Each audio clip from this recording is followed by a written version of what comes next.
Okay, I'm going to show you a full body strength training you can easily do from home in under 12 minutes. If you're a busy mom, you don't always have an hour to work out.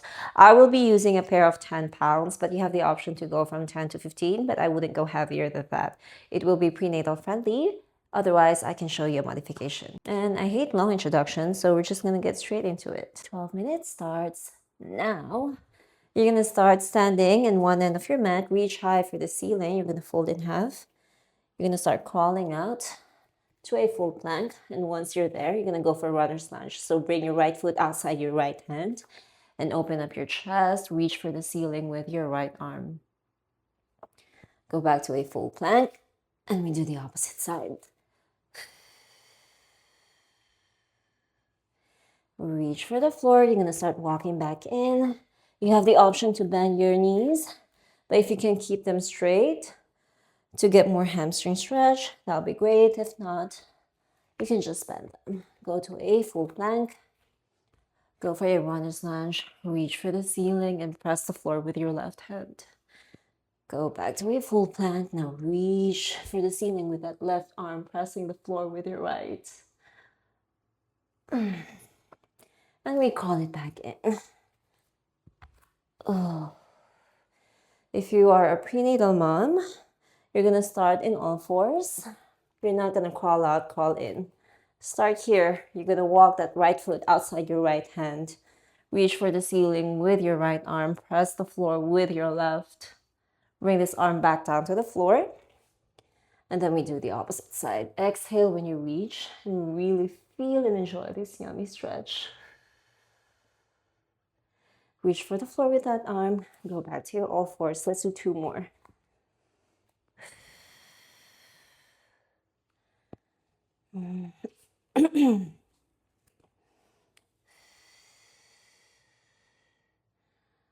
All right, once you're here, go to your all fours if you are calling out and in.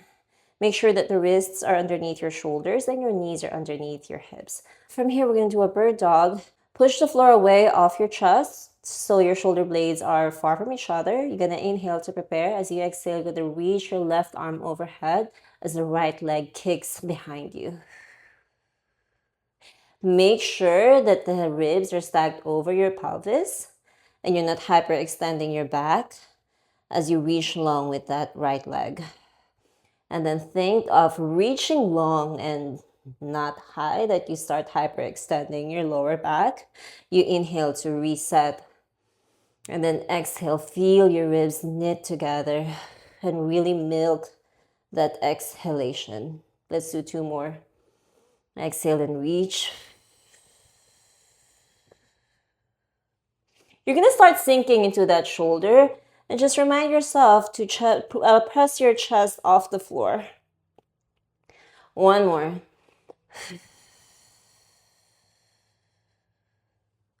We go back to our all fours. Inhale to prepare. You can regroup and check your alignment. Make sure that the chest is away from the floor. Inhale to prepare. Exhale and reach with your right arm overhead as the left leg kicks back. Inhale, reset. And exhale, reach.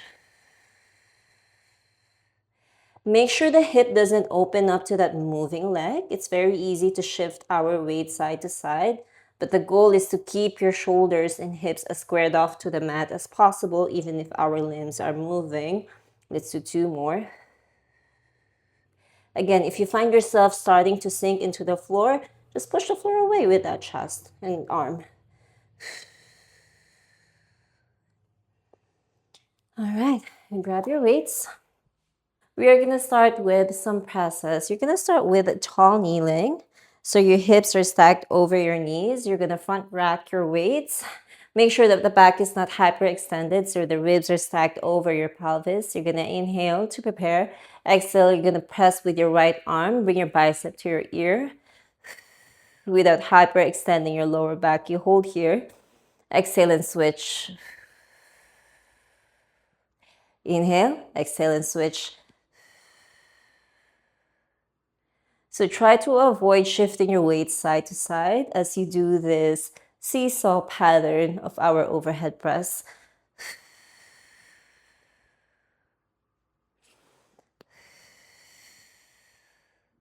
Hold for 2 seconds at the top. Inhale, exhale, and switch. Short inhale, exhale, and switch. We've got 5 more for each side.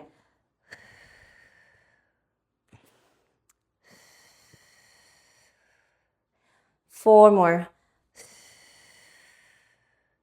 Inhale, exhale, and switch. Woo! Last 3. Inhale and exhale and switch. 2 more. Make sure the ribs don't flare. And our hips are stacked over our knees. We're not thrusting forward. We've got 1 more for each side. Exhale and switch. Hold it.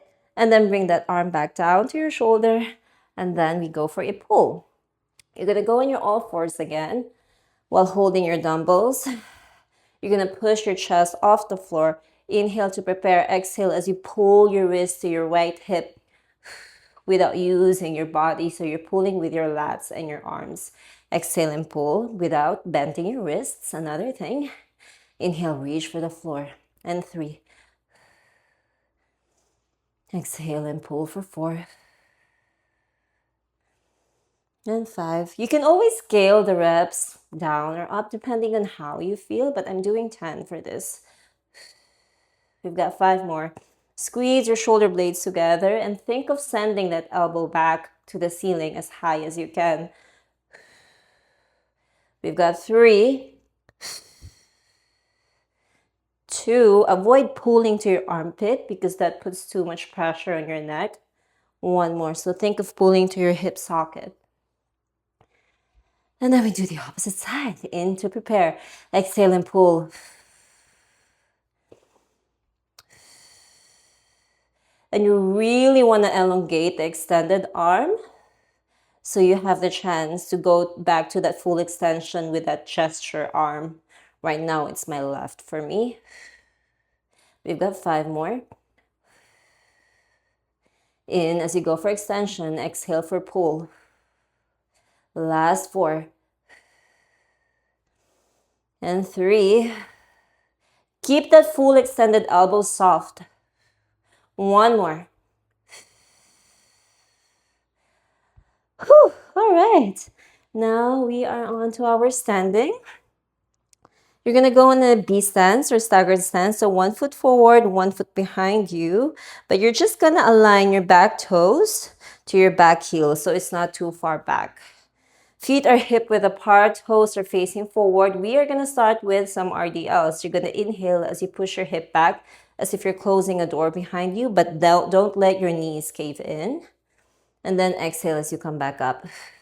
We're here for 8. Inhale, push your hip down, chest and eyes follow. And then we exhale, drive up. You're going to use your left heel to drive back up. The back toes are just there for support. 5 more. Exhale and go back to full extension. Keep your dumbbells close to your legs as if you are shaving your legs with your dumbbells. Otherwise, when they're too far from the center of gravity, which is your core, it's going to hurt your lower back. And then we exhale up. 3 more. Last 2. And 1 more. We're going to go straight to sliding reverse lunge. Your weight is going to be so heavy on that front leg that you can just easily slide your left leg back.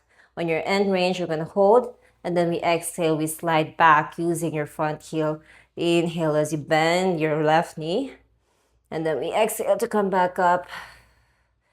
We've got 6 more. So this is more knee dominant. We started with a hip dominant movement. Exhale as we drive back up.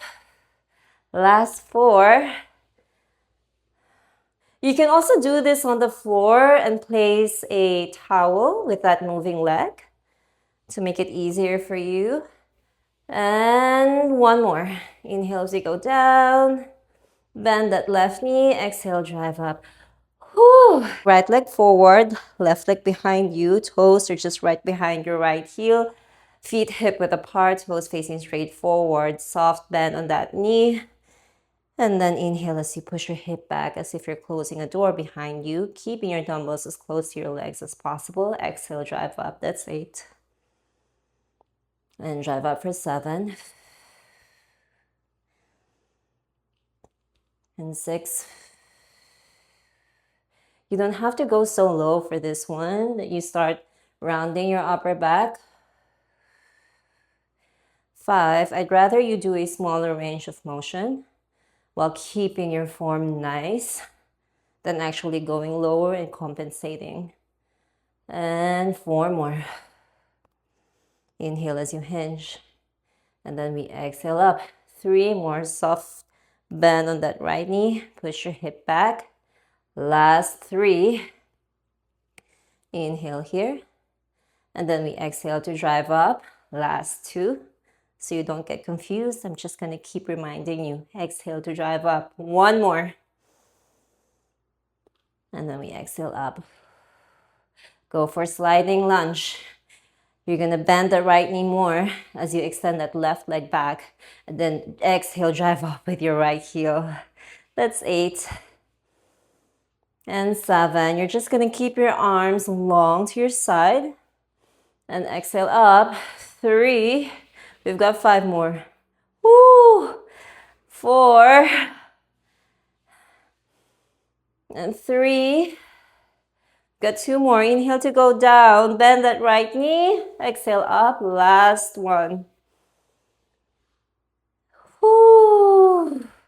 All right, we're going to finish off some sumo squats. Now you're going to stand feet wide apart. Toes are facing out to the side. Dumbbells are pressed together. Shoulders are down and shoulder blades are squeezed together. You're going to inhale, bend both knees as you keep your chest high and shoulders squared off to the front. On your end range, you're going to take like a 2-second hold here and then exhale as we drive up. Inhale, go down for a squat. Try to go deeper and deeper every time. And then we exhale to drive up. There is a small hinge if you need to do that, especially for prenatal moms. But you really want to get that inner thigh stretch at the bottom. And then we exhale up. So it's more of a knee dominant exercise than a hinge. And then we drive up. Last 4. Inhale, go down. And then exhale, come up. Try not to snap your knees at the top. And then you go back down immediately. So your muscles are working consistently. 2 more. Inhale here. Go back all the way up, but don't go back to full extension. Last 1. Whew. And that was it. You can do some child's pose to cool you down. Knees are wide, reach long with those arms. Let your head hang here. Just bring your butt to your heels. Take full deep breaths for 5. Then you do a forward shift. Reach long to the side. Both of your arms. You're going to tuck your chin in. And try to imagine dragging something heavy as you push your hip back down to your heel to really get a good side stretch. Whew. Do a forward shift to do the opposite side. Oh my gosh, it feels so good to move for 12 minutes.